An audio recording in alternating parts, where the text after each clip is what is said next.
said, when growing plants that large, what's the steps that are necessary to make sure the harvest comes out with the least issues, like pest problems, mold, and how much of the part does it connect to the strain or cultivar in that process? Yeah.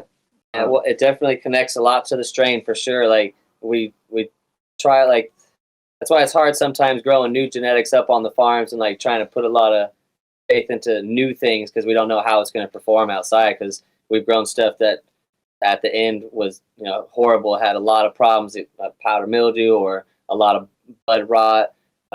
So it's all depends on weeding out and picking the right strains for sure to make sure you don't have that many problems at the end, and then doing just that, always keeping up on maintenance on cleaning the plant and like making sure that it doesn't get any problems like early ahead and just staying on top of it with everything from predator bugs to any kind of sprays or teas that we're trying to help get rid of or keep certain bugs off the plants. So there's a lot that comes into it. And the season, like every year is different. Like because we're outdoor growers, so we're with Mother Nature. Like sometimes end of the year harvest can be dry as hell, and it could be sunny the whole time through harvest, and have a lot of dry days. Or sometimes most of the time the rain comes right at the worst time, and it's just the plants are getting soaked, shit's falling, it's getting crazy.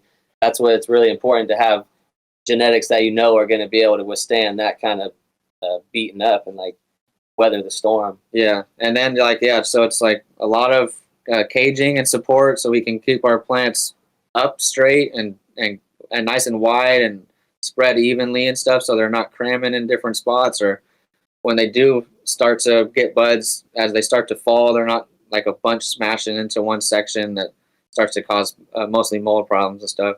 The bugs have been a problem, And bugs used to, when we first started growing, we never sprayed anything. We never knew about predator bugs. We didn't even think about bugs really. There was spider mites after the first couple years of growing, and that was like a huge problem for everyone.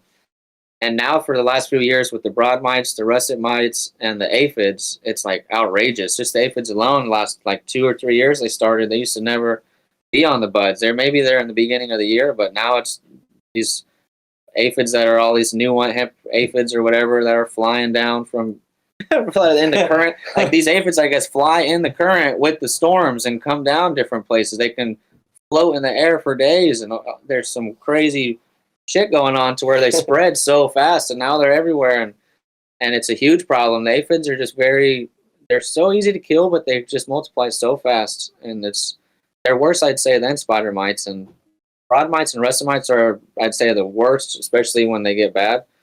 But the predator mites really seem to work really good on them, and if you can start your plant fresh and keep it clean with sprays. We use plant therapy a lot.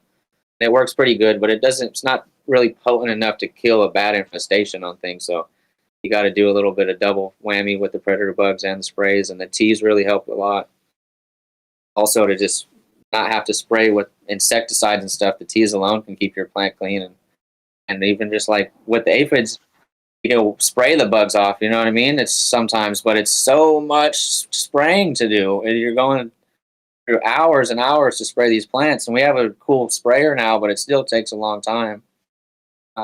It's just the timing is the main thing that we've noticed throughout all these years and stuff. When we talk to people, is just if you can stay on your timing and have a real specific regimen, then you're not falling behind on bugs also and everything on the plant, but mostly bugs and stuff. Is if you just are good on timing, dropping your bugs every couple weeks, spraying, very few times in between that if you have to. This FTS clip was brought to you by AC Infinity, leaders in garden innovation. Use discount code TheStash15 at checkout to save some money on your order.